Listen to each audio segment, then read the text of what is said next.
আসসালামু আলাইকুম। আমি রায়ান চলে এসেছি রায়ানস কিচেন টেলস থেকে। আজকে আমরা বানাবো চিংড়ির বিরিয়ানি। তো চলুন কিভাবে বানাতে হয় দেখে নিই। সবার আগে আমরা একটা ব্লেন্ডার জারে আদা রসুন বাটা নিয়ে নিচ্ছি, কাঠবাদাম নিয়ে নিচ্ছি এবং পেঁয়াজ কুচি নিয়ে নিচ্ছি। তারপর আমরা এগুলো সবগুলোকে একটা পেস্ট করে নিব। মিহি একটা পেস্ট হবে যাতে এতে কোনো দানা না থাকে। আমার পেস্ট করা রেডি। তো এখন আমি চলে যাব মেন রান্নায়।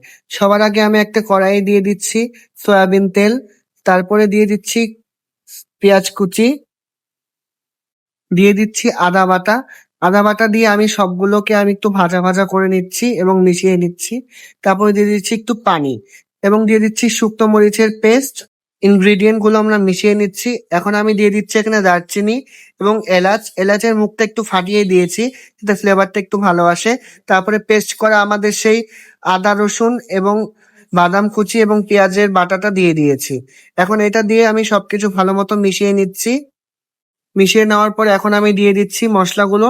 একদম সিম্পল মশলা, আপনারা এই বিরিয়ানিটি রান্না করতে পারবেন। দিয়ে দিয়েছি শুকনো মরিচের গুঁড়া এবং ধনিয়ার গুঁড়া।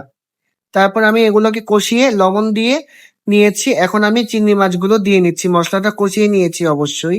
কষানোর পর আমি চিংড়ি মাছগুলো দিয়ে দিয়েছি। চিংড়ি মাছগুলো আমি ভালো মতো কষিয়ে নিচ্ছি। কষানোর পর আমি 2 মিনিটের জন্য ঢেকে রেখেছিলাম যাতে চিংড়ি মাছে পানি উঠে যায়। তো পানি উঠে গিয়েছিল, মশলাটাও সুন্দর তেল ভেসে উঠেছে। মশলাটা পারফেক্টলি কষানো হয়ে গিয়েছে।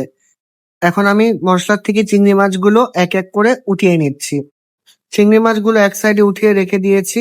এখন দিয়ে দিচ্ছি সুগন্ধি চিনি গুঁড়া চাল এবং চালটাকে আমি কষিয়ে নিচ্ছি ভালো মতো নেড়ে। কষানো হয়ে গেলে আমি এখানে দিয়ে দিচ্ছি 4 কাপ পরিমাণ গরম পানি। পোলাওটা এবং বিরিয়ানিটা রান্নার জন্য অবশ্যই গরম পানি ব্যবহার করবেন।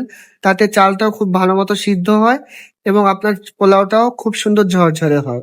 2 মিনিটের জন্য ঢেকে রেখেছিলাম। দেন আমি একটু পর পর নেড়ে চেড়ে দিচ্ছি যাতে তলানিতে লেগে না যায়। 5 মিনিট পর দেখলাম ঢাকনা উঠিয়ে যে পানিটা প্রায় শুকিয়ে গিয়েছে। এখন জাস্ট চিংড়িগুলো দিয়ে দিলাম। চিংড়িগুলো দেওয়ার পরে কাঁচামরিচগুলো দিয়ে দিচ্ছি। কাঁচামরিচগুলো আমি ফেলে দিয়েছি যাতে কাঁচামরিচের ফ্লেভারটা খুব সুন্দর বিরিয়ানির মধ্যে ছড়িয়ে যায়। আপনারা যেই পাত্রে রান্না করবেন সেটার পাত্রটার তলটা যদি মোটা হয় তাহলে আর নিচে কড়াই দিতে হবে না দমে দেওয়ার জন্য। আমি দমে দিয়েছিলাম 10 মিনিটের জন্য। দেন আমি এখন ঘি দিয়ে দিচ্ছি যাতে ঘিয়ের ফ্লেভারটা পুরো বিরিয়ানিতে ছড়িয়ে যায়। আমি আবার 3 মিনিটের জন্য ঢেকে রেখেছিলাম। এখন আমি নেড়ে দিচ্ছি। তো আমার বিরিয়ানিটা রেডি। তখন আমি সার্ভ করে নিব। আমার বিরিয়ানিটা রেডি। আমি সার্ভ করে এখন টেস্ট করে দেখব। বিরিয়ানিটা যারা যারা বাসায় তৈরি করবেন অবশ্যই জানাবেন কিরকম হয়েছে। আমার ভিডিওটা ভালো লাগলে অবশ্যই সাবস্ক্রাইব করবেন। ফেসবুক থেকে দেখে থাকলে অবশ্যই আমার পেজটাকে ফলো করবেন। সবাই ভালো থাকবেন। আল্লাহ হাফেজ সবাই।